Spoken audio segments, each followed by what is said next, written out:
falar um pouquinho sobre o que aconteceu também no final de semana. Segunda-feira a gente às vezes recupera alguns assuntos de final de semana que o pessoal fica um pouco fora. O Josias, por exemplo, ele fica passeando por Brasília, né, Josias? No final de semana. Mas ele se Quando dá, conecta. Eu sim. falei com ele no final de semana e aí ele falou: não, eu estava aqui nas minhas leituras. Ele fica no meio das leituras dele. Bom, a gente terminou a sexta-feira com uma notícia importante que foi o julgamento dos recursos de Bolsonaro. O que aconteceu? O Supremo Tribunal Federal rejeitou por unanimidade os recursos que foram apresentados pela defesa do ex-presidente Jair Bolsonaro, né? E aí todo mundo se pergunta, e agora? Qual é o próximo passo? O cumprimento da pena, o que vem por aí? Começa com você, Josias. E aí, o que vem por aí? O que significa essa unanimidade no julgamento dos recursos de Bolsonaro? Claro, depois da saída do Fux da primeira turma.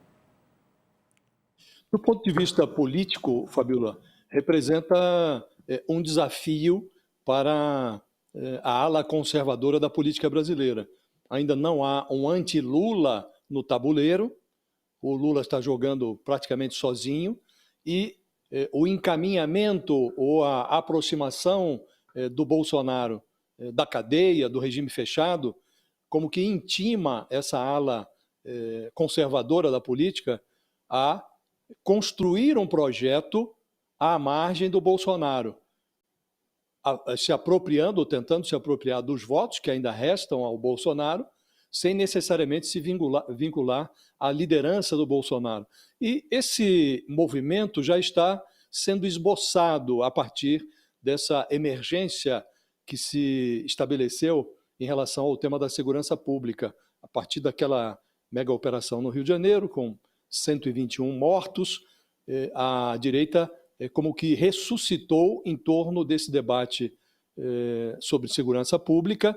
O Tarcísio de Freitas, que parecia ter desistido da sucessão presidencial, já se insinua nos bastidores que ele pode voltar a se interessar, porque imagina-se que, diante desse tema da segurança, o Lula terá prejuízos em relação à sua imagem, em relação àquela recuperação que ele vinha tendo nas pesquisas. Inclusive, essa semana vai sair uma nova rodada da pesquisa Quest e nós vamos verificar qual é o impacto desse debate sobre segurança em relação ao prestígio do Lula. Então, há esse desafio político. E do ponto de vista jurídico, o que se observa, Fabíola, no Supremo, é um cuidado extremo para não ultrapassar etapas.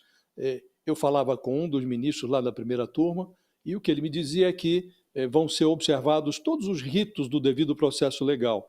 E dentro desses ritos está a previsão de que as defesas, a do Bolsonaro e a dos outros réus que compõem esse alto comando do golpe, essas defesas têm ainda a prerrogativa de apresentar um segundo recurso. Pode ser um embargo dos embargos de declaração, pode ser um embargo infringente, que embora a primeira turma entenda que não são admissíveis neste caso, porque eles discutem ou se destinam a discutir o mérito e não há mais espaço para discussão de mérito, mas, ainda que sejam inviáveis esses recursos, a defesa pode recorrer a eles, pode apresentar esse tipo de recurso ao Supremo. Então, eles vão esgotar essa fase do julgamento dos recursos e, vencida essa etapa, aí sim, o processo será considerado transitado em julgado e vai-se à execução da pena. E aí entraremos num terceiro estágio, Fabíola, que é o estágio derradeiro, que é a definição do local onde esses personagens vão cumprir as suas penas.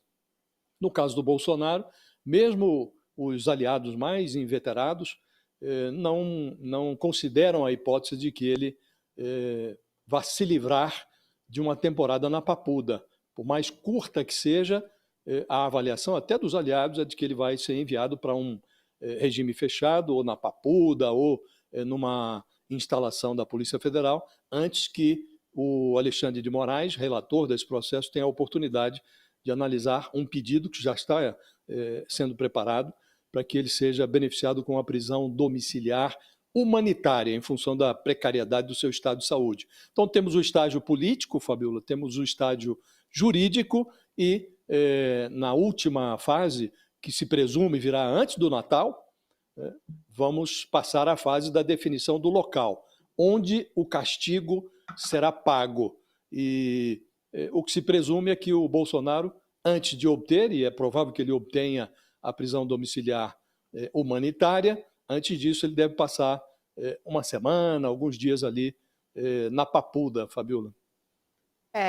O local da prisão de Bolsonaro, talvez mais do que uma questão jurídica e do sistema, né, prisional brasileiro, tem um lance político aí, não tem, professor Schneider? E algo simbólico, né? E que traz aí ainda mais um acirramento na disputa política brasileira próximo a uma eleição presidencial. Exatamente. Mas eu acho que, na minha opinião, eu acho que o presidente não deveria cumprir pena num lugar como a Papuda. Eu acho que o presidente deveria ter o mesmo tratamento que o ex-presidente Lula teve quando foi preso. Tá? Ele é um ex-presidente da República. Além disso, tem as questões de saúde, que eu não tenho como julgar aqui, mas, sobretudo, acho que ele mereceria ter esse tipo de tratamento simplesmente pelo fato de não correr o risco que ele correria num lugar como esse, né? Eu acho que o Supremo está sendo bastante cuidadoso em relação a esse julgamento. Eu acho que vai, como disse o Josias, esgotar todas as possibilidades da defesa, mesmo que já tenha uma manifestação prévia de que elas não são admissíveis. E isso também é importante para o processo ser reconhecido como um processo correto do ponto de vista judicial, que é o que aconteceu até esse momento. E agora, a questão política é muito clara e a gente precisa entender como é que vai ser, qual será a força do presidente preso, né? Quer dizer, o presidente Lula teve uma estratégia na eleição anterior, levou o candidato ao segundo turno, Haddad acabou sendo relativamente competitivo, numa situação muito adversa, né? E ele foi bastante efetivo. O que a gente tem hoje é que, com Bolsonaro ou sem Bolsonaro, o eleitorado conservador ele é bastante expressivo, né? Acho que a reação à questão dessa operação que aconteceu no Rio de Janeiro, ela mostra isso. Como o eleitorado conservador ele não é pequeno e como ele tem opiniões bastante fortes e que vão de encontro às opiniões, seja do centro para a esquerda, vamos dizer assim, né? E portanto, acho que a discussão futura vai ser quem será esse candidato, se vai ser Tarcísio ou outro, que vai para o embate com o presidente Lula.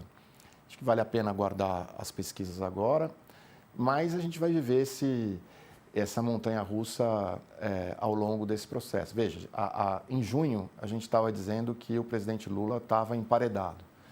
Depois de Eduardo Bolsonaro, né, que acabou sendo um grande cabo eleitoral do presidente Lula, o presidente Lula sai das cordas e chega a uma posição bastante favorável que as pesquisas, inclusive, colocaram, né? Ele teve uma inversão, tanto seu governo quanto ele próprio, nos indicadores de ruim e péssimo. Agora a gente tem que aguardar os resultados dessas operações, mas acho que vai ser uma ida e vinda, porque, no fundo, o país está realmente dividido entre eleitores mais conservadores e eleitores que ainda apoiam o governo. Achei interessante aí a sua análise dizendo que acha que Bolsonaro não deve ir para Papuda, principalmente pelo risco que ele corre. Mas você acha também, pelo ponto de vista político, de quanto isso traria um impacto político no Brasil? Não dá para saber qual seria o impacto, né? A gente ficou pensando, por exemplo, se ele for condenado, o que vai acontecer? E, no fim, ele acabou sendo condenado e o país seguiu normalmente o seu caminho, né? Como deve ser numa democracia. Eu não sei o que ia acontecer, não posso adivinhar o que aconteceria caso ele fosse para Papuda. Eu só acho que, seja por razões humanitárias, mas sobretudo por uma questão, ia ser esquisito o mesmo Supremo que deu ao presidente Lula a primazia de estar numa cela na Polícia Federal, levar o presidente Bolsonaro para uma cadeia comum, né? Eu não sei, eu acho que isso não seria razoável, nem seria bom, porque poderia manchar um julgamento que vem sendo feito com todos os cuidados possíveis. Ô, Josias, Parte da população pede isso, né? Inclusive no nosso chat aqui as pessoas vão falando, eu quero ver Bolsonaro na Papuda. No chat as pessoas pedem isso. Você acha que ele deve ir para Papuda? Você acha que deveria ter esse lugar? Outro dia, não sei quem estava aqui também falou, pelo menos a foto eles vão querer fazer, ele entrando no presídio, a força dessa imagem, né, para a discussão política brasileira. Há um aspecto, Fabiola, que o Brasil em algum momento vai ter que enfrentar, né? Que é o fato de que quem tem um certo nível de poder e renda no país não vai para a cadeia, ou se vai, tem ali os seus poucos dias de manchetes negativas, mas logo se livra, né?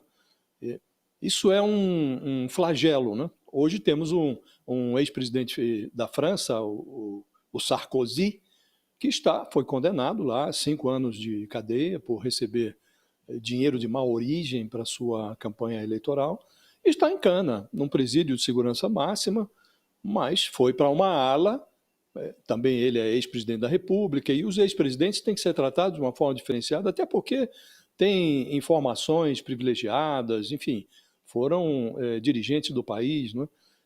Mas está lá ele numa ala em que a sua segurança está preservada, né? Também aqui na Papuda existe uma ala para presos ditos especiais. Já passaram por ali o Maluf, o Zé Dirceu, José Genuíno, a turma ali do Mensalão, né? Ali algumas figuras ilustres passaram por essa ala na Papuda.